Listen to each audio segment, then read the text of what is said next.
Hello and welcome to Conversations in Horror. I am your host, Kevin L. Powers.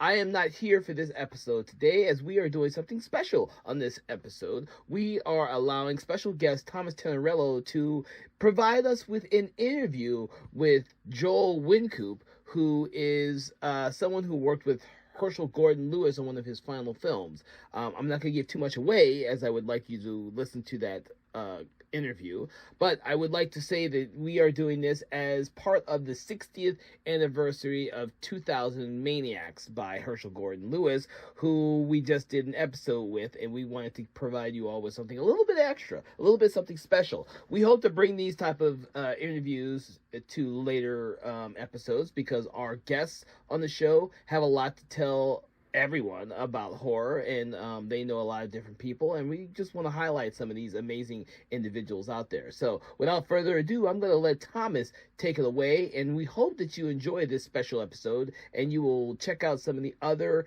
episodes that we have here at Conversations in Horror, and be on the lookout for some of the stuff that we have coming up next. So with that, I want to thank you all for joining us on this special episode, and without that, I'll let Thomas Tinnerello take it away. All right, and we have here tonight a very, very special guest on Conversations in Horror.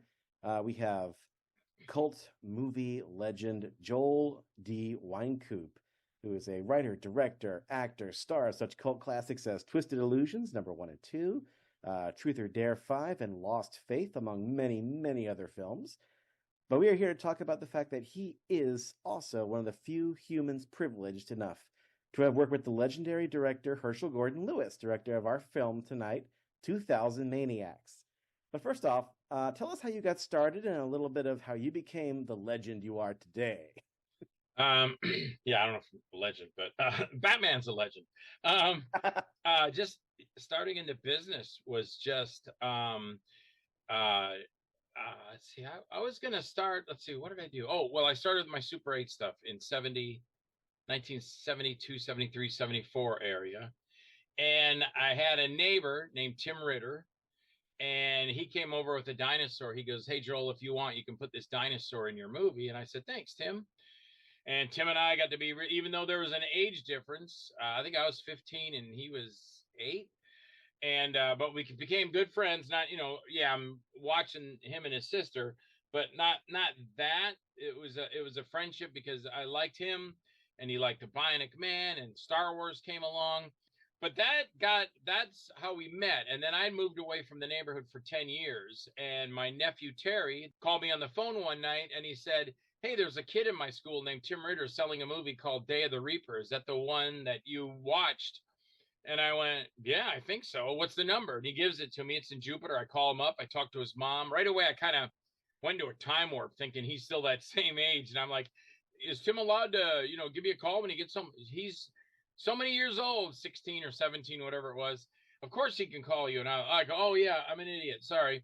So he called me when he got home, and we immediately got together because I was just about to do some silly video stuff with my buddies at FEC News, and I'd done some stuff with the camera up at my mom's house with my nephew Darren. So Tim and I talked. He came over. Tim wrote a story called Inner Forces, but it was just so much stuff. I was like, "How are we going to do this, man?" So then we just decided we'd make a bunch of short stories, and that was Twisted Illusions. And not only was it Twisted Illusions, the movie, but it also became the name of our company, Twisted Illusions Incorporated. And that's how we kind of got started, because then I went and wrote 3 short stories, and Tim wrote 3 short stories. He wrote Truth or Dare and Capricorn Network and something else. And I wrote Mind the Stairs and 2 other things. And then we had a wraparound where 2 guys are talking to a famous producer, and they find out at the end that the guy's been laying there dead, didn't hear a thing he said. So that got started. Or Tim said he was releasing Day of the Reaper then. And I told him, I said, "If you need any help, I'll come help you." This was before we started Twisted Illusions. So I ended up over at his house, folding pieces of paper over the hardcover video cassette, scotch taping them. They didn't have the then they didn't even have those sleeves. We bought these they just have like a half a sleeve on them, but they didn't have the whole sleeve where you could put the cover, and they didn't have that. So we just like taped it onto the front of the box, and then Tim kind of mass produced them, and then we got in our cars and went out on the road, and we sold them to all these video stores. From Day of the Reaper, we went all the way down to like Miami, and then worked our way all up to Cape Canaveral, and then we went into Twisted Illusions, and we did the same thing, trying to sell that. And then, of course, Truth or Dare it came about, where we sent one of the tapes to Jeff Miller of Peerless Films in Chicago. He really liked the Truth or Dare story. And I think I was in Pensacola at the time, but Al Nicolosi and Tim flew up to Chicago, met Jeff, and then put the whole thing into works, because Tim called me in Pensacola and he goes, "Hey man, you gonna come back here because we're starting Truth or Dare?" And I was, "Oh, cool." Or he told me he got the money for it. And so I left Pensacola, where I was living, drove back to Jupiter. Tim and I met up. The next day we were in the production offices with Yale Wilson and Jeff Miller, Roberta McElroy, Tim, myself, and actually talking about, making this movie. I remember one of them was funny because Tim said, he goes, "I got an idea for Mike Strauber. Can a pit bull come running out and jump up on Mike Strauber and bite him in the arm, and Mike Strauber's got a chainsaw in one hand and the dog won't let go of him, so he just saws his head off, and the dog's head will still be on his arm through the whole scene with the dog chewing at him." And I think the producer's like, "No, we're not going to do that." And Dee Snider was supposed to be in it, but they couldn't get Dee Snider from Twisted Sister. And then we finished Truth or Dare. Then it was Killing Spree. Of course, Killing Spree got picked up by then 7 other distributors, like Films Around the World. And of course, Ron's got it with SRS Studios. A bunch of different releases that it had. And then Vinegar Syndrome had it. And then Asperio has it. So anyway, that's kind of what started it all, was the Twisted Illusions. And then, just going from there. And then, Truth or Dare. And then we did Killing Spree, and I did Lost Faith. And then we did Wicked Games and Creep and Screaming for Sanity. And they just, led from one movie to the other. So how did you first meet Herschel Gordon Lewis? I met him. The neat thing was I went to an audition. It was over in St. Pete, Clearwater area. And I didn't even know what I was auditioning for. A show called Grim Fairy Tales. Didn't know nothing about it. I walk in, and it's my friends Annie Lalino and Andrew Allen from Film Ranch, and they're doing the audition. So it's my turn. Sandy came out. "Joel, you're next." Cool. I go in the door, and he goes, "Okay, Joel, you're gonna be. We want to have you audition for this part of this character called Fred Finagler." And I went, "Okay, cool." So I did it, and they're like, "Man, that was really good." And then they were like, "We want you to audition for," and it was Brooke McCarter's part that he got. And they go, "Audition for that too." And I go, "Okay." So I looked at the script and I did that. And they were like, "Man, that was great." Even though I knew them, I could kind of trust that they meant what they were saying. Like, how some people just go, "Oh, you're great." And then they turn around behind your back and they go, "That guy sucks." "Oh yeah, you're great. You're great." Because I just feel that happens all the time to me.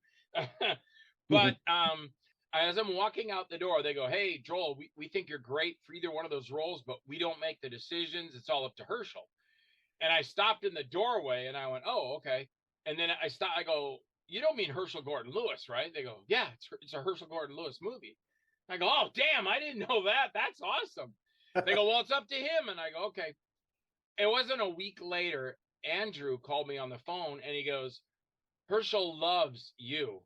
He loves you in the Fred Finagler, and he loves you," and I can't remember the Brooke McCarter's character's name. He goes, "Herschel says he would like you to play both the parts, but we don't know how we can get you talking to each other without a green screen and, adding more to it." He goes, "But Herschel loves you, man. So pick the role you want." And I came home, talked to my wife about it. I go, "Well, one's kind of more of a good guy. One's like an evil, shitty guy." And that was Fred Finagler. And she goes, "Baby, I think you should play the bad guy.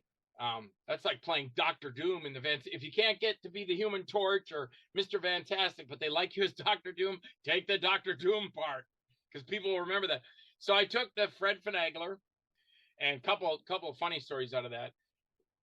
When it rains, it pours, It's always like nothing goes on ever, and then all of a sudden, boom, I have 2 movies on the same exact date.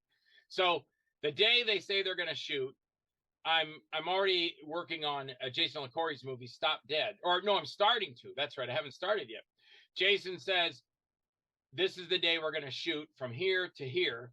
And the Uh-Oh Show, formerly known as Grim Fairy Tales, was going to shoot the same exact day. And I go, I can't believe I got 2 movies at this.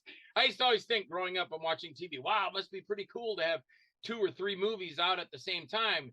That's amazing. And then all of a sudden I had 2 or 3 movies out at the same time. And I'm like, oh, it's happening to me now, finally. Mm. So I even called Jason LaCorey and I go, hey, Jason, I got a big problem. I said, Herschel Gordon Lewis wants me to work for him. And he goes, oh, Herschel can pay you more than me, Joel. Just do his movie and I'll get someone. I go, no, I want to do them both. But can you work with me here? And Jason told me, he goes, yeah. He goes, hey, man. He goes, what was it? Oh, yeah. And then I told Andrew and Andy, I go, hey, I'm doing Stop Dead with Jason LaCorey, but it's the same day Herschel wants to start shooting his movie. And they go, oh, we don't know. We don't know how he's going to react to that. You might lose the role. And I said, well, can you just ask him? They asked him and he goes, is that the guy that did my Fred Finagler? And they go, yes. He goes, move the shooting script. That's the guy I want to do the movie. He goes, I want him playing that part. Whatever we got to do to get him in the movie, do it. And I thought that was amazing, too, because here's this guy, Herschel Gordon Lewis, godfather of gore, and he's saying, no, I want Joel Wynkoop in my movie. Whatever you got to shift around, do it. So they moved their shooting schedule up, or they moved theirs up, and Jason shortened his. So when I got out, I came home, went to bed, got up the next morning, went straight to St. Pete, into the studio, met Herschel Gordon Lewis right there. So I think the first day I was coming out the door, so I don't even know if I got to really come in and meet him right away. I came through the door, they rushed me to wardrobe, because all I remember is going out the door, I had wardrobe people, 3 people around me. One girl was like sewing my suit up, and one guy was doing my hair, and another guy was running along beside me, and he was fixing stuff there, like, get your arms up, and because Herschel was out there going, where's my actor? What's going on? As I'm coming out the door, these wardrobe people are still with him. Makeup girl is doing me. And I came right out, and they just went straight into the scene. And I was afraid I was going to blow it because I'm in front of Herschel Gordon Lewis. But it was a reverse to that, because then there was one of the producers. My God, now I forget his name. But he was like, he told Andrew, he goes, who the hell is this guy? Where'd you get this guy? He's great. Because I went straight into the dialogue with, I'm supposed to come out. I think I come out and say, well, you got that back from him, didn't you? I can't even remember now. It was a really exciting scene because there's all these people around me. And it was when I get into this big limousine, and Herschel loved it. Because I remember then finally, I think, that's really weird. I can't remember if I met him before that or it was right into that. I think it was right into that scene, because that's the first scene we were shooting. And that's when I got to meet him. I go, hey, Mr. Lewis, I'm Joel Wynkoop. And he goes, oh, please, I'm Herschel. You call me Herschel. And then he would always be like, Mr. Wynkoop, where's Mr. Wynkoop? And I go, no, Herschel, call me Joel. So that was cool, too, going back and forth. But, yeah, I think that was the first day of shooting. I know there was one day everybody got sick. Something went around the whole production building. I remember the one girl that I was acting with, she was sick. I remember going to check on her saying, are you all right? She's like, yeah.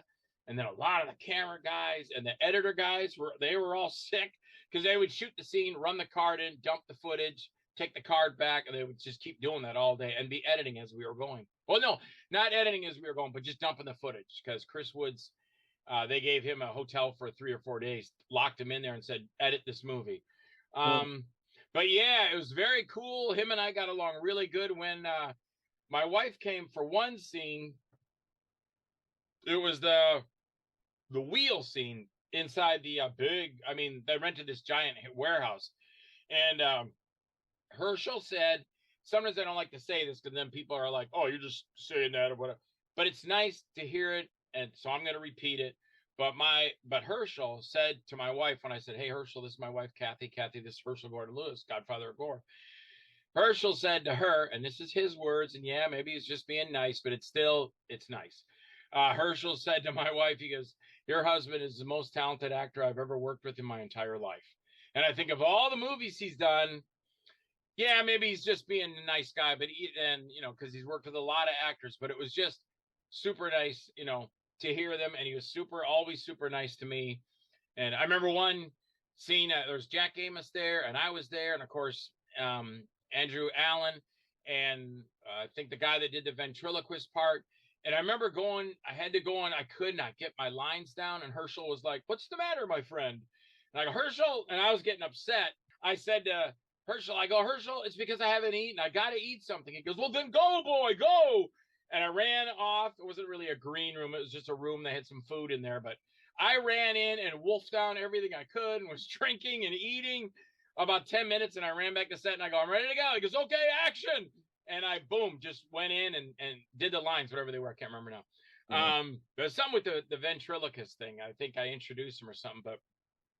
But probably, there's two of them. I mean, do you want to hear more about Herschel? Well, actually, I was just going to ask you, like, you were already getting into it, but, like, what kind of a director was he like? I mean, was he, like, more of the Woody Allen school where he just let you do whatever, or was he more, like, obsessive like Kubrick, or the somewhere in between? More like an Ed Wood. More like a kind of like an Ed Wood, because in the fact that we did one take on one thing, and then Herschel said, "Okay, one more." And then we did it, and then he was, "Okay, we're done, move on." I was like, wow, that's quick. And then what was the other thing we did?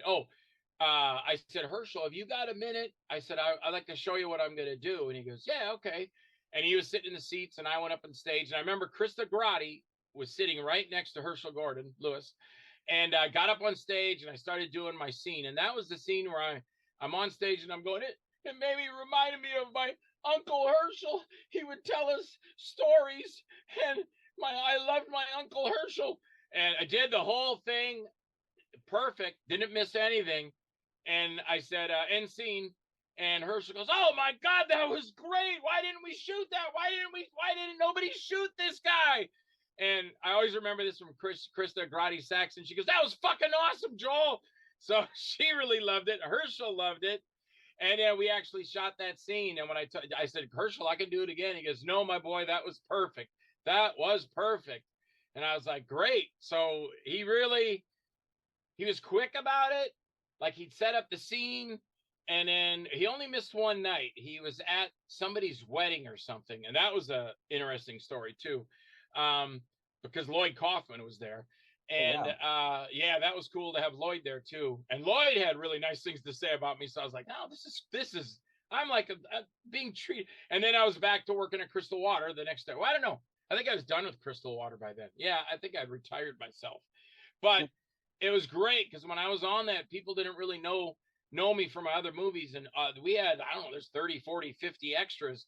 And I remember when I was going to the limousine, when that scene ended, and everybody's like, "Hey, it's just a swarm of people came up, like I could have been Tom Cruise or something," because everybody, "Oh, can I get your autograph?"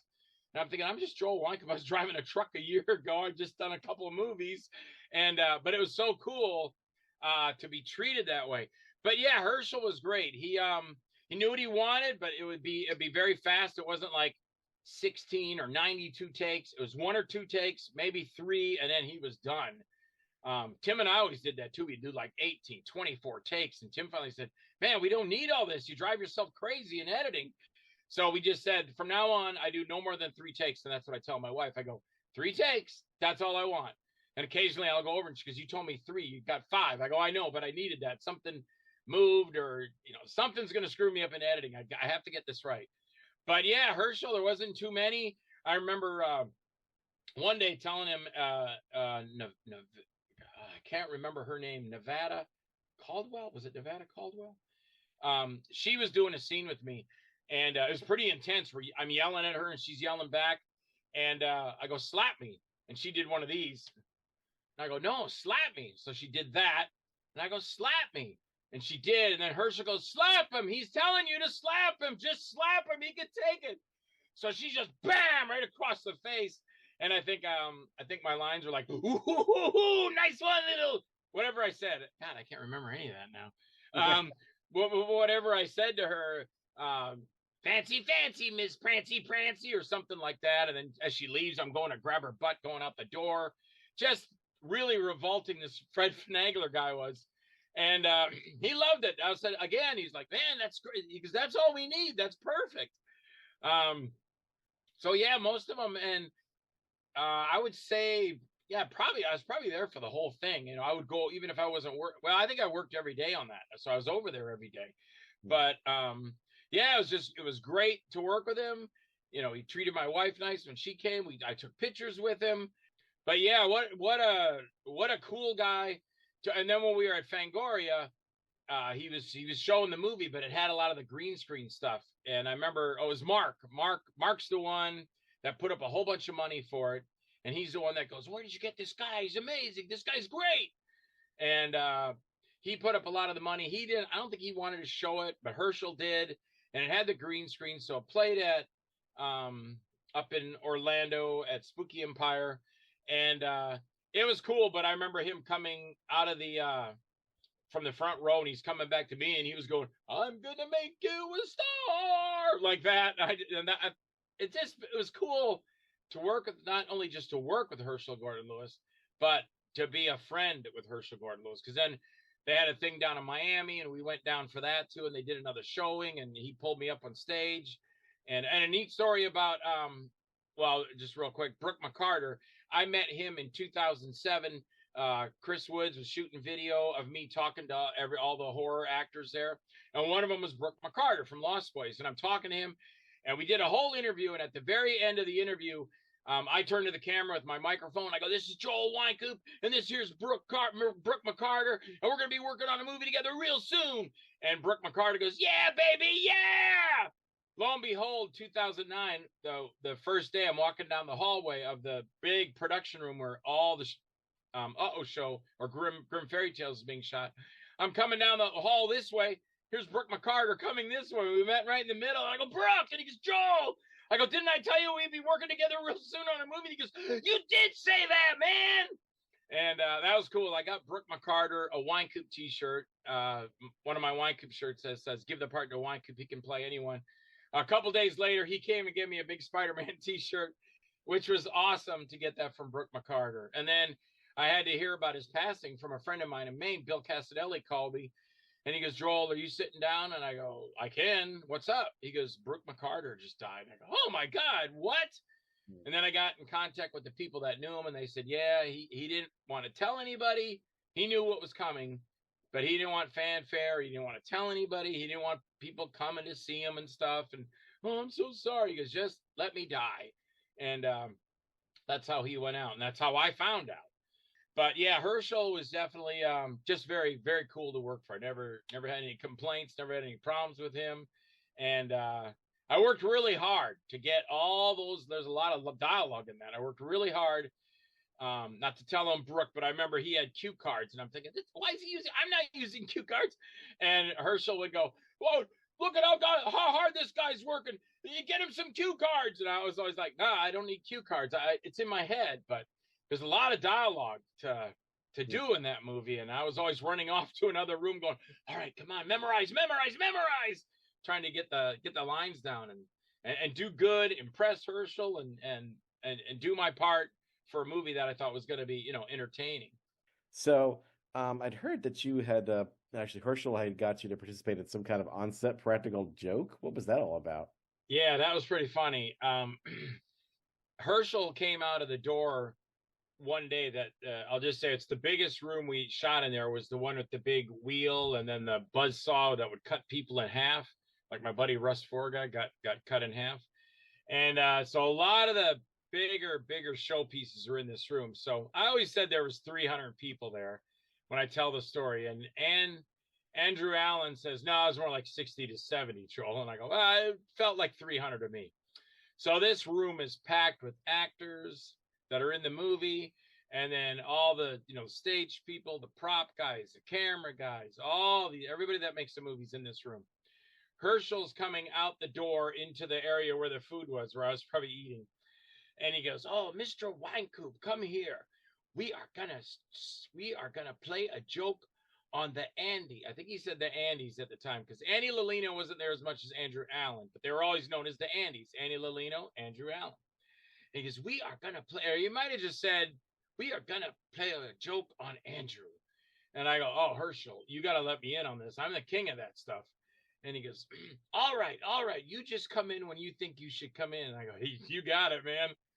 And I think Herschel, I think he went out to do something, or he just came out to tell me, but he went back in the room with everybody. Now the joke's about to start, and nobody knows that it's going to be a joke except for Herschel, myself, and I think the camera guy was in on it, but nobody else knew. And I'll just go to the furthest extent to make it as best I can. Even getting punched out or something, I'll still go. So I go back into the room, and it's all loaded with these people, and I know they're going to do something, so I start creeping towards the front of the crowd up on the stage where everybody's at. I have no idea what I'm going to do yet. And now I can tell the joke is starting. All of a sudden, Herschel, because Herschel never really got mad. And Herschel's like, what is the holdup? Why is my movie not being shot? And then the cameraman, which I knew would never say this to Herschel Gordon Lewis, he goes, take it easy, old man. We're going as fast as we can. And Herschel goes like, hey, don't be calling me an old man. I think Andrew is there too. Hey, show some respect for Herschel Gordon Lewis. And then I go, what's going on here? And Andrew points me out and he goes, stay out of it, Joel. And I go, don't tell me to stay out of it. I can say stuff if I want. And then Andrew goes, I'm warning you. And I go, warn yourself. I go, this never would have happened on a Tim Ritter production. And Andrew just blew up. He goes, you come with me right now. And he came off the stage and he grabbed me around the back of the neck. And when he had me, I just went, yeah, and punched his arm off me. And he went like, you're in so much trouble, mister. And he grabs me again, but this time I just let him because I said, I can't really fight him. I can't beat him up here. So he grabs me around the neck and he starts dragging me through all these people, and cell phones were out. I don't know why.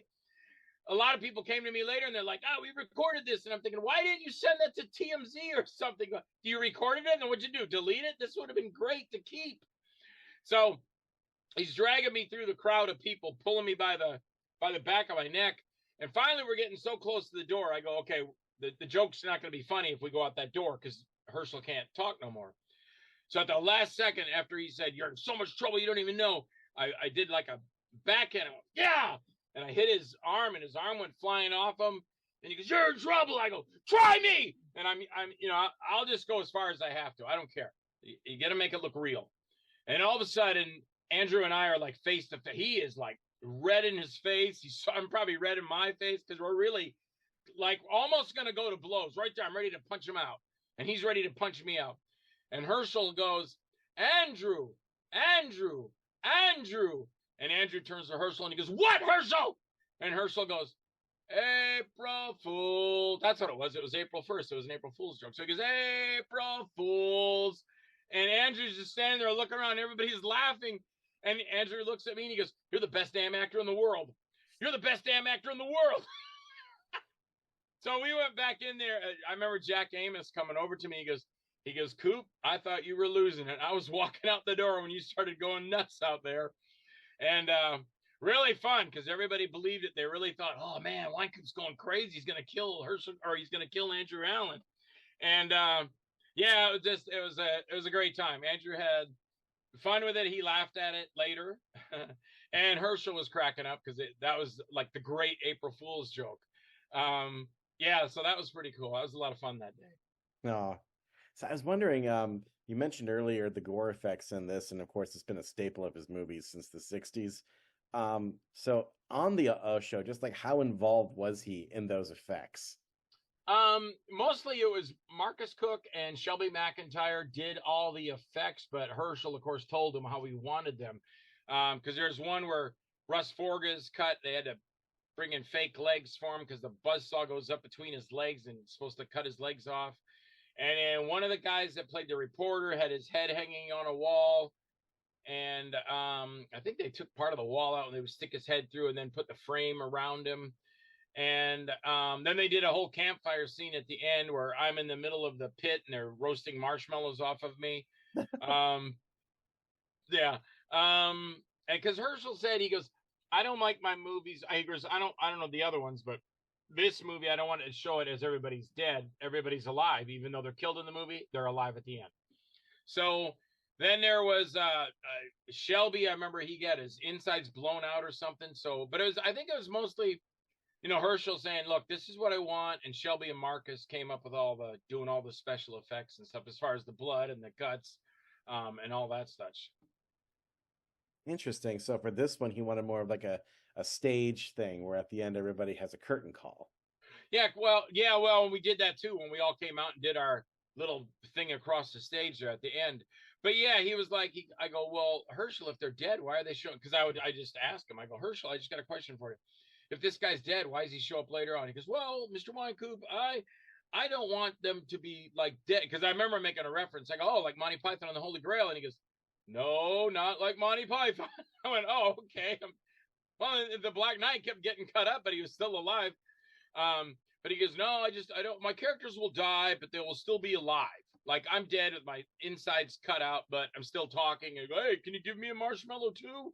It's like everybody was back alive. But he goes, no, that's the way I want to do it. I don't want to show them dead. It's like they're dead, but they still come back. Yeah, he sounded like I read somewhere that he was like an English teacher before he started and getting into film. So, similar to Wes Craven, they both had a very like kind of Ivy League education. So he seemed like a very knowledgeable fellow about lots of different things. I'm wondering because I'm wondering if it like in some of his movies, I wonder if he meant for like to be some kind of social commentary to it. Because I tell you, I watched 2000 Maniacs for this show. I've never seen it before, so I finally watched it not so long ago, and I was blown away by how upsetting it was, especially the beginning. Yeah. With all the Confederate imagery and the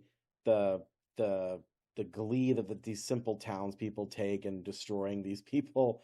Because I guess too, yeah, you got to give some kind of years because when was that? 70? When did that come out? 64. Yeah, 64. Take that, go from there to all the way to 2009. Things were kind of like there. It was gruesomely like, oh, this terrible town. But then at this point, it was more like, oh, this is gruesome, but it's more jokingly funny, opposed to that, which was more horribly sadistic. That's a good thing you should point. That's good. That's a good point. You should think about that because I haven't thought about like that was a thought that I had as I was preparing for this. I'm like, gosh, like when you're the first one to do something, as he was, like he was kind of. I mean, Blood Feast was really where he did it first, but then he followed that up with 2000 Maniacs, where he did it probably the best, and we'll talk about that a little more if you agree with that assumption. But like, because you're the pioneer, it then becomes upon you to try and top yourself. Yeah. And I feel like he tried to do that with Wizard of Gore. Like he really kind of pushed it with Wizard of Gore. But then after that, it seemed like he kind of fell off the radar for a long time. And it seems like with a show, he was kind of trying to come back to form, but through parody and kind of embrace the comedy. Does that seem like what he was kind of? Yeah, because it was actually two movies. It was Grim Fairy Tales, and it might have been the Show, but he was writing it as Grim Fairy Tales. But he had this other one called the Show, and what he did was he said I just rolled those two movies together. But when he told me about it, he just said he goes, well, I took the portion of that and rolled it into this one, and then. But he was still calling it Grim Fairy Tales. It didn't change to the Show till later. Because I think even, when we went to the casting, now that I think of it, we did have, everybody had shirts. Andrew had them for the whole cast. So it was called the Show then. But when I was actually first working it was called Grim Fairy Tales. And then somewhere between there is where it changed to the Show. But it was a combination of two scripts. Because I remember sitting with Herschel and he told me all this. So in the original, and then what I saw was like the Show is a great concept. The idea of a game show where if you get a question wrong, you lose a limb. Yeah. Yep. But then like you can win this trip, you can win this plane, you can win this car, you win all this, but if you lose, we're going to cut your arm off. And people were like, oh, I don't care. I'll do it. I'll just get a prosthetic and I'll be fine. So I wonder if that was meant to be a commentary on consumerism. I don't know. Probably more of a commentary on just how far people go on television, and you get a guy like I've always said, like they probably wouldn't pick me because they'd be like, okay, now the Mr. Wynkoop, what do you think the answer is? No, I don't know. Adam 12. Oh, you're right. Ah, cool. I knew that. They want someone that's gonna go and they do a little dance around and rip his shirt off and I'm like, I'm not that guy. I'm not gonna do that. So I think on those shows, that's how people like we watch The Floor now, and some of those music shows, Name That Tune. And I'm thinking, I just want to go nuts like that. I would probably get never picked at it because they want you to be like, go nuts and run around in circles and do push-ups and rip your clothes off. And I'd be just like, I won. I knew that one. Yeah, cool. I knew Star Trek. I knew that answer. Yeah. They'd pick on me. They go, yeah, Joel Wynkoop, King of the Bee movies there. You got the horror movies. You get how well do you know your horror movies? I don't know, pretty good. I'd be the exact opposite of these people that are going nuts about it. I'd be just like, yeah, cool. Hey, you're going up against me, man. Yeah, cool. High five. Well, that kind of leads me to wonder then, because on the show we talk about what our first experiences are with the movie in general, and you seem to have been well versed in Herschel's career before that. What was your first impression of 2000 Maniacs when you saw it? I didn't see that until because I saw it on video cassette, and it was years ago. I don't know if that's something Tim and I watched together, or maybe it's just at the time we were kind of delving into, or I was delving into more of the horror stuff. I probably didn't see that till the 80s. I may have seen it younger. I don't know if it had played on, because that'd be 70, because I remember the things in the newspaper back when I was a kid advertising all this stuff for the drive-ins. So, right. But I think I saw it on video cassette, but by then it's like you already know how the movies are. So when you're watching it, you're like, okay, yeah, kind of like I said earlier. What did I say? Not fantastic, but out of the realm, but still low budget. But forget all the realism of it. Watch it for what it is. And then you can enjoy it more, because that's his fan base. The ones that no one's gonna look. You're not gonna get an Oscar for being in there. Yeah, Jodie Watley got her head cut off in 2000. Come on up, get your globe. No one's gonna get that. But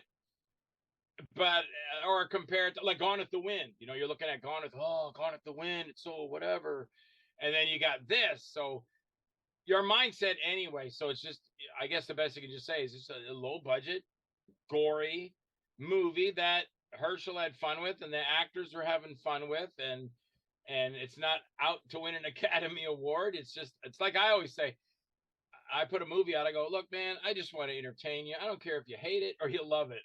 Take 2 hours out of your life to watch one of my movies, and I hope you enjoy it. And I think Herschel probably still, had the same thing. But anyway, the main thing was, yes, it was bloody and gory, but you knew what you were getting in for. That was the kind of movies they are. And that's all you look at it. You look at it like, you look at it as a lot of fun, that it was a fun movie to watch. And you already know what's coming. It's not like you're not expecting, oh, there's blood in this? I didn't realize there would be blood in this movie. Oh, I knew there would be blood. I just didn't expect what I perceived as kind of like this big old labast of the old South. Yeah. And that's where Herschel does his song too. And I can't remember that either, but he did that live one night. The South will rise again. Yeah, we were all out and he sang that whole song. That's right. I was surprised to find out that was him singing on the soundtrack. That was him. Yeah. He just didn't want to pay anybody. But sometimes it's better. A lot of things that you can do yourself, do it, because that's what happens. And all of a sudden you start spending more money than you want to spend. Absolutely. It's like, oh, do I want to put a song that I did? Do I want to put the Truth or Dare rap in here? Or should I call Eminem and see if I can get one of his tracks and put it in? So I'll do the Truth or Dare rap. Yeah. Allegedly, I've heard that 2000 Maniacs is his favorite of all of his films. Would you agree it's probably his best? Or is there one you think is better? Well, I mean, again, you're comparing, like my dad would say, you're comparing dollars to donuts. My interpretation, you're spoiled by the show, because you're shooting on the red. It's 50, 60, 70, 80, 90, 2000, 2010. You're 50 years later. It's like comparing the original Star Trek to Star Trek The Next Generation. I had a friend of mine once said, oh, the phasers are so much better in Star Trek Next Generation. They sucked in the original Star Trek. I go, Warren, there's 60 years between them, and things are going to get better. I like them for, the update to the shows, because there's so much more stuff you could do in that you couldn't do then. But I still like the classics. I don't know. I've never really put that down to say, okay, which one of these is better. But of course I'm whatever to show. But yeah, they're two different. I don't know. It's two different classes. You're talking about a movie that's done in 2009, and then I think you said 54. 64. 64. So I even had, I was way off on that. I was thinking 70s. It seems like it's the 70s just because of, like, first of all, it's in color, and second of all, like, he was so forward thinking in the way he did the violence that it feels like a movie from the Grindhouse 70s. Yeah. So, but yeah, in comparison, I'd have to really go. I haven't watched it, and so I think I watched it when Tim and I were getting together, and I was kind of just introducing. Like, I went to Friday the 13th. I saw Hershel's. I saw them advertised in the paper. I remember I was in Minnesota looking at where Werewolves on Wheels and all those movies were coming up. I'm sure 2000 Maniacs was in that at the time. Yeah, coming to all because it did all the drive-ins. But yeah, I'd have to really seriously sit down, watch through the first one, watch through the second, and I wouldn't get into all of them because I know, like, Chris had bought all the there was a Herschel Gordon Lewis release with just all the movies, like it's a big book of them. But yeah, to sit down and watch them all again, I'd have to do that too. But I still couldn't compare because there's too many years between them. But yeah, all I can say is, those movies are classic, and Herschel, and I can look at that too and go, wow, I got to work with that guy, so that was cool. So I just can't see balancing them both off like this one to that one. It's more like between maybe the two of them because they were done in the same era, but this one's so far out of it. I don't know. Yeah. I enjoy them all. That's a good answer. But you have had, we've already touched on it before, but you've had an amazing, versatile career too. How did working with Herschel change the way you make movies, if at all? Or how has his work influenced you?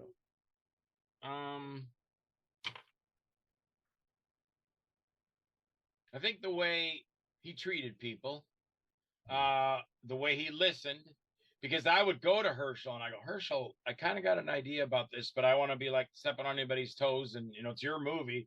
Would you want to hear what I have to say? And I can't remember what it was now, but he said, he goes, yes, Mr. Wynkoop, I want to hear it. I think I had an idea for a scene or something, and he let me do it. I can't remember now, but the point was that he listened to me. He wanted to hear what I said. Oh, I remember asking one thing about Krista, because he said Fred Finagler slaps whatever her name was, I can't remember, slaps her in the butt. And I go, well, I know Krista personally, and Krista knows me. It's okay if I just grab her in the butt. And Krista was like, yeah, that's, to me, was more real for his character. Slapping it is kind of getting away with it. Grabbing it is definitely not getting away with it. And that's the way Finagler was. So we did that, and I grabbed her, and he's like, oh, that was great. But there was something else I remember just asking him. I think it was something when I was on stage. I think the script had the lines, but I added a bunch of my own lines, and I asked him if that was okay. And I think that's why I said, do you want to see me, do your lines, but I added my lines? And he said, yes. And when I said, did you like it? He goes, oh, that was great. I loved it. That's another thing that came up with Herschel. The night, I think he had to be at a wedding or something, so he wasn't going to show up. This is the night Lloyd Kaufman was there, because Lloyd was standing behind the camera. And it was a scene between Brooke McCarter and I when I catch him when he's trying to sell his show and he's talking about the show and he's saying it's going to kind of suck. And my character gets really pissed off at Brooke because he's got his show, or he's talking about the Grimm Fairy Tales. And Brooke McCarter's character is supposed to be going, oh, it's called Grimm Fairy Tales. Ugh. So when he comes off set, he comes into his dressing room and I'm waiting for him and I attack him. Well, the day we were going to do it, Herschel called. In fact, I thought I was in trouble for something. He goes, I think Andrew called us and he goes, Joel and Brooke, can you come in the office a minute? Herschel wants to talk to you. And I looked at Brooke and I go, oh man, what do we do? We pissed him off. And he goes, I don't know. We went in the office and Andrew Allen was sitting in there behind a desk. and I think somebody else. I think it was a camera guy, but I'm not sure. And then Herschel was in there sitting in a chair, and then there was one chair, and two chairs, and Herschel said, "I want to see how you guys are going to do that scene tonight because I've got to be at a wedding and I won't be here." And I went, "Okay." And he said, "Sit down." I go, "I can't do it. Sit down." And Brooke sat down. And I said, "But I can't do mine sitting down, Herschel. I get too emotional and too much into the acting." I said, "You want me to do it like I'm going to do it tonight?" And he goes, "Yeah." I go, "Well, Herschel, when I get into my roles, I'll blow the roof off this place. You're not going to blow the roof off, but, it's an expression. So I go, everybody in this building is going to hear me." I said, "That's the way I am, and that's the way I'll do it. Are you sure I want you to do it the way you're supposed to do it in the movie." And I go, "Okay." And he goes, "All right, action." And I'm trying to remember the first line. I think it was like something, "What the hell do you think you're doing?" And then, "What I do to you, I'll show to you what I can do to you, what I do to contestants. You won't even be able to look out of a dog bowl, boy. Give me that jacket." And I went through and did the entire thing from the very beginning to the very end. And Brooke's eyes were like this because I was right in his face. I make sure to brush my teeth and drink lots of mouthwash. I do these close-up scenes. And I got done, and I said, "Like that?" And Herschel goes, "That was awesome." And Andrew Allen goes, "Well, Herschel, we took out all that stuff in between there." He goes, "Oh, no." He goes, "I want to see this boy do that just like that. You put all that dialogue back in." I mean, they took it out of the script, but that's what I learned it before they took it out. And Herschel insisted on that. He goes, "I want all of that dialogue back in. I want him to do that just like he did it for me now. That's how I want him to do it tonight." And they were like, "Okay, Herschel." I mean, he was upset. He goes, "No, I want the guy to do it like he did it for me." He goes, "That was great." Brooke and I walked out of the room, and Brooke goes, "Come here a minute, man." And Brooke and I got to be really close friends in this. He goes, "Come here." And I walked up to him, and he goes, "Closer, closer," until we're, I think I was right up to his face, and his mouth was to my ear. And he goes, "You scare the shit out of me, man." And that, to me, as an actor, was the greatest compliment because here I like to think I'm a really nice guy. I open doors for people. I'm, "Hey, how's it going?" and stuff like that. So when I play the role, and for Brooke to say to me, "Dude, you scare the shit out of me," that's an extreme compliment to the acting I was doing. But yeah, that was great. That whole time with Herschel was cool. And then, of course, seeing him at Spooky, and then the convention that was down in Miami. And then I used to call him every once in a while. He'd call me, and we'd talk on the phone. And, I'd just, say hello and just talk like we're two friends talking. And up when we were at Spooky Empire, same thing. I went through with the camera and shot a lot of footage. And I did an interview with Herschel. I think that was the same night the auto show played, or that weekend anyway. But yeah, very cool to have been able, and so lucky to have been able to work with him. And it was horrible when I heard that he passed away. That was really man, really sad. I mean, everybody's got to go. Everybody's got to go. But still, when you find out, you're still like, "Oh man, that was, that's terrible." But what a good time, what a good experience to be able to work with Herschel Gordon Lewis. Wow. So speaking of how we got to go and these kinds of movies and gore and death, and it seems like they're all. Somebody once said, I don't know who it was, but somebody said that horror movies are rehearsals for our own deaths, and that's why we keep going back to them. What do you think about that? Is there some kind of deep-seated psychological reason?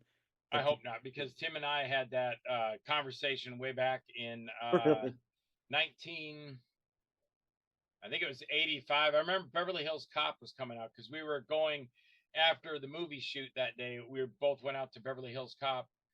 And one of the things Tim said was right after we discussed in the scene about in Twisted Illusions, a baby, no, in Truth or Dare, the baby flies out of the crib, gets run over by the car, but Tim wanted to have the baby fly out and hit the tree with the baby's head hit a tree and the baby's head splatter all over it. I was like, "Oh man." Mm-hmm. And he ran that past Yale, and Yale, the producer, was like, "We can't do that." Mm-hmm. And Tim had said to me, he goes, "Man," he goes, "you and me, man, writing all this stuff, we're going to die these horrible, horrible, bloody deaths. And I thought about it then. I was like, oh, man. But then I remember telling Jeff Miller, I go, man, doing all this stuff, Jeff, we're horrible to have these, do these bloody movies. I said, we're all going to die horrible, bloody deaths. And Jeff said it because I think he knew it then. He goes, no, old guys like us, Joel, we just die from cancer. And then Jeff died from cancer not too long after Truth or Dare. But I think he already knew that. But yeah, I think I don't know. I don't want to say predestined, but I think it's more what you do in life and how you use your life. And I always try to, because I have that fight. People go like, well, you say you're a Christian, but you make bloody movies. And I go, well, I like to think I have an agreement with God. Just because you love Michael Keaton as Batman, but then people don't have a problem with Michael Keaton in Pacific Heights when he's got a razor blade and he's going, come here, kitty, kitty, kitty. He was a horrible person in Pacific Heights, but that's not him. He's an actor. He's just acting. So should somebody criticize that in the way they criticize, like Tim and I, when we got interviewed by, I think it was even the Fort Pierce Tribune, was like, because Tim told me later, because the one guy was going, these guys don't even know that they're creating horrible things and bloody things for people to see. And they're I don't know, it was too short, but this is what Tim told me. They're the problem with society, two guys like this. And we had guys, one guy said, wouldn't refuse to do the artwork for Wicked Games. That's why there's a picture of me and the girl on the back holding her up and I got the copper mask on. That was a fluke. I told Tim, I go, hey, shoot this like Creature of the Black Lagoon. And he snapped the picture. Well, the original picture was Trish in a bathtub, all slit up. And the guy was having a cow. He goes, you guys are purveyors of filth and I will never print this. And if I catch you on the streets, I'll kill both of you. You better hope you don't see me in a dark alley. I'll murder you both. And the guy, the funny thing was the guy was a pornographer. He made porno movies. And the porno movies were okay, but not our little horror movie was okay. So it's people's thoughts. Oh, it's Disney. How lovely. Oh, it's a horror. Oh, that Star Trek is so stupid. Everybody's not going to like the same thing. So you just got to do what you enjoy doing, and you'll always have a following. There'll always be somebody that, you can be the greatest fisherman in the world, and there's always someone else. Oh, did you see Clark Wilson? He caught a walleye. He was as big as the boat. Whoa, Clark, oh, he's the greatest fisherman. There's always someone out there that's going to enjoy what you do. I mean, assuming not mass murder or something. All you can do is just, I don't know, you do the best you can. Do what you're interested in, and the people will find you.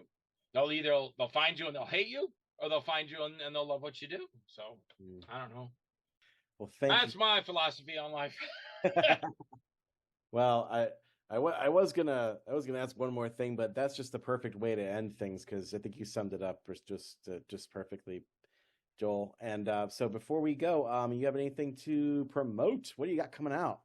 I've been doing some I'm not in that. I was gonna say Blood, Guts, and Sunshine Part 2 is coming out. I'm not in that, but everybody check it out because it's my buddy Sean Donahue's movie. For me, I've kind of stepped back from the acting. Like I said, I think I was starting to say when I was working with Phil Herman, I think I was really burning myself out because I went from Horror Tales and I was working on the 3 Craiglon movies that I did during COVID. And I'm doing my comic book. It's called Force 9. I'm trying to get it done, so I'll have it for Cinema Wasteland. I'll be there next month, Ohio. I'm going to have 2 tables there. Really nice. Ken invited me as a guest. He's taking care of everything for me. All my expenses are paid. I'm not dropping a dime. So I'm just really preparing for that. I'm working on the comic book. I'm on page. Well, real quick, Joel. But by the time this airs, you might already be there. So you gotta be specific about the date. That's true. Yeah, I mean, by the time this comes out, I've already done it. Yeah.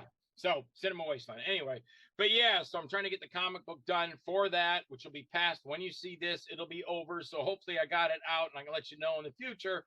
But working on the comic book because I'm on page 24 or 25 and I'm going for 28, 32 pages. It's hard. I think that's harder than making a movie. And then I got 2 books I'm writing, Force 9, the book, which I'm on chapter 8. And then the Stay Hungry book, which is about my life, my real life stuff. Like when I went to my She was a girlfriend then, but the people in the house were from Laos and they threatened to kill her and eat her. I just came out of karate. Some guy came, wanted to take her away. And I even told him, I go, look, man, I said, the only way you're going to take her out of here is if you go through me. And I don't think you can take me. So all my real adventures have bordered movies, because I adapted a Dirty Harry voice that just came out of me. But the guy backed down, tried to take her. I kicked open the door. I told the guy on the couch, I said, come out and fight if you want. I said, I'm not leaving without my girlfriend. And she came out. I took her home. There's a big police report about it. And so that's in the book. All my stuff in the book, when cops pulled their guns on me at the school and when Tim and I were on Alien Agenda, that's all in the book. So it's all life stuff and then all my movie stuff. And I'll write it right up to the point where I say, okay, I'm done. And then it goes right to my publisher and he starts knocking, or I send him pages as I go, because he's doing the Force 9 book right now. And he told me, he goes, Joel, we're kind of following behind. If you want to get that for Cinema Wasteland, I go, I know, I'm trying to get this stupid comic done. It's when I was doing the movies with Phil, I was editing all night long, 10, 11 hours. And then the computer would drop all my stuff. And I was like, oh my God. So that's why I just needed a break from it all. And I said, everything's focused onto the comic book now. And the Force 9, when I finish the comic book, it'll go to the publisher. They'll start printing it. I'll get right back in my office and I'll start working on the book again. But I'm hoping to have at least the comic book done for Cinema Wasteland. And then hopefully I'll have the book done for Tampa Bay Screams, which is coming in June. Well, I'm so happy that you got to talk with us tonight on Conversations in Horror. Maybe we'll talk again sometime down the road.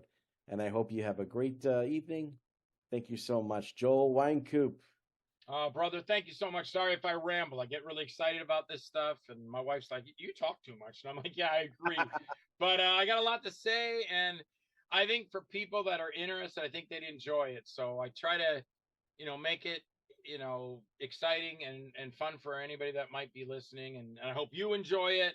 And, well, then that's why you ask people. That's why you ask people to come on your show and talk. And so it's been fun. So I thank you very, very much. Very, very much appreciated. Thank you. Conversations in Horror is a Broken Lighthouse Pictures production, produced by Kevin L. Powers, executive produced by Kelly A. Inoka, and originally filmed via Zoom technology.